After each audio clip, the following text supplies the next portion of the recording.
हे परमपिता परमात्मा, आपको नमस्कार है। नमस्कार करती हूँ मैं आप सभी महान आत्माओं का। आज का प्रश्न एक हीलर का है। ये एक ऐसे इंसान हैं जिन्होंने अपने सालों दिए हैं परमपिता परमात्मा को। आज परमात्मा ने उनके सामने एक परिस्थिति रखी है। परिस्थिति विकट है। यदि मैं कहूँ तो ये माया का ही एक रूप है।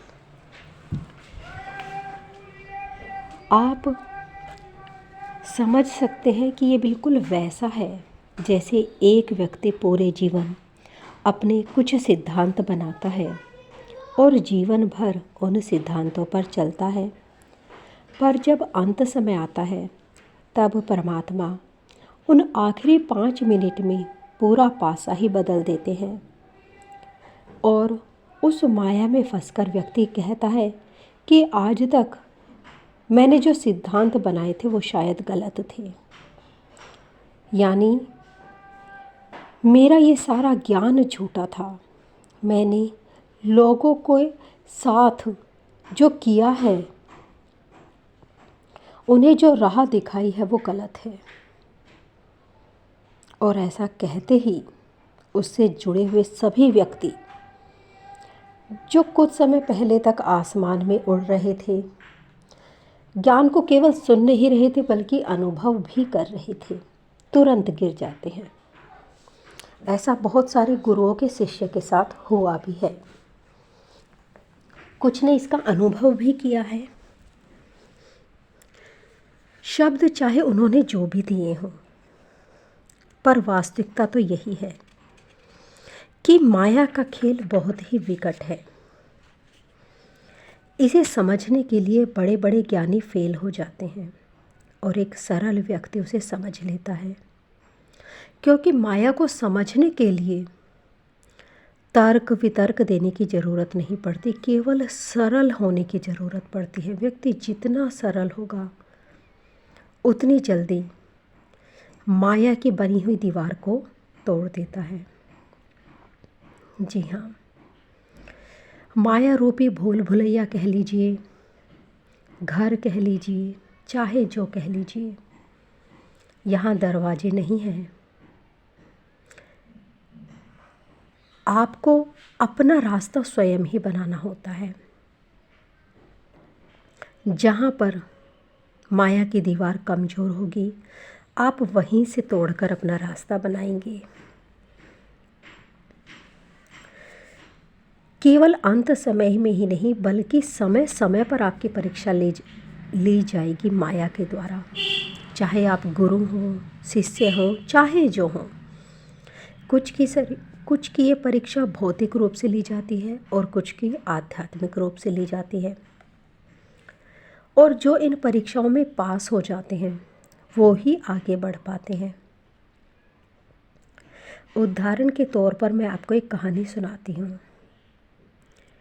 एक बार एक राजा ने अपने पूरे जीवन बहुत ख्याति, बहुत प्रसिद्धि प्राप्त की और अंत समय में उनकी इच्छा हुई कि वे तपस्या करें। तब वो अपना सारा राज्य अपने पुत्र को देकर वन में चले जाते हैं और घोर तप करते हैं, कठिन तप करते हैं। और जब उनकी मृत्यु का समय आता है तो वो देखते हैं कि शत्रु ने उनके राज्य पर आक्रमण कर दिया है। शत्रु की सारी सेना उनके राज्य की सेना को हरा रही है और उस वक्त क्रोध से उनकी आंखें लाल हो जाती हैं और वो ये निश्चय करते हैं कि अभी तपस्या छोड़कर जाएंगे, लड़ाई करेंगे और उस शत्रु का वध कर देंगे।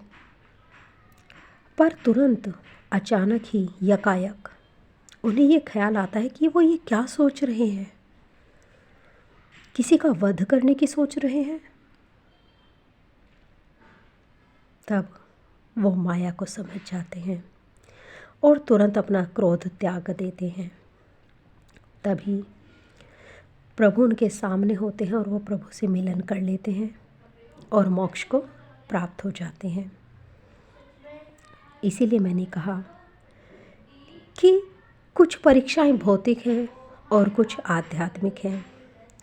आपको अपने तन, अपने शरीर पर वर्क करने के साथ साथ अपने मन पर भी वर्क करना होगा।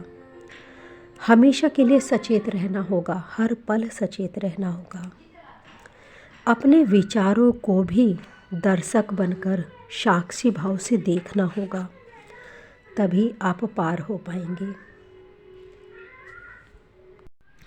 जिस वक्त किसी परिस्थिति को देखकर आपको क्रोध आता है, वास्तविकता में उसी वक्त आपकी शांति की परीक्षा हो रही होती है कि आप किसी परिस्थिति को शांत रहकर उसे सॉल्व कर भी सकते हैं या नहीं।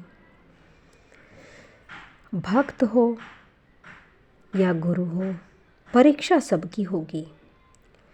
कई बार प्रभु कहते हैं कि गुरु पार नहीं होते, लेकिन भक्त पार हो जाते हैं। टीचर किसी एग्ज़ाम में फेल हो जाते हैं पर उनके स्टूडेंट पास हो जाते हैं, क्योंकि उनके स्टूडेंट को विश्वास होता है कि जो हमारे टीचर ने पढ़ाया है वो सही है। और जब टीचर पर बारी आती है तो शायद उसका विश्वास डगमगा जाता है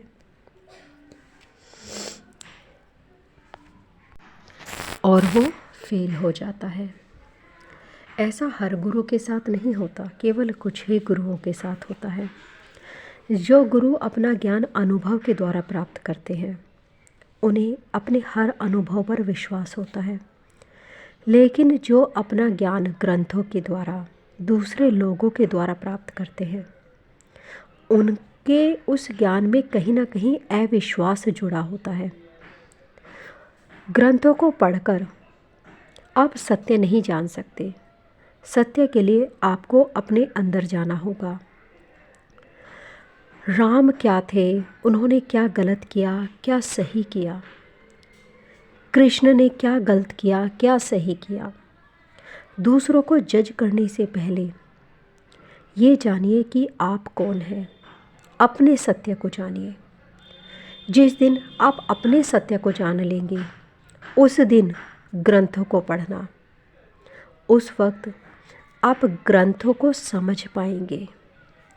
आप हर परिस्थिति को समझ पाएंगे। दूसरों को जानने के लिए ध्यान मत करिए, ध्यान करिए अपने आप को जानने के लिए। मैं कौन हूँ, मेरा वास्तविक सत्य क्या है।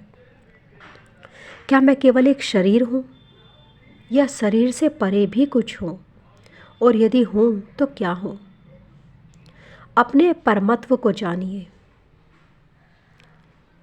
अपने अंदर स्थापित उस आत्म शक्ति से जुड़िए, अपना आत्मबोध प्राप्त करिए। धन्यवाद।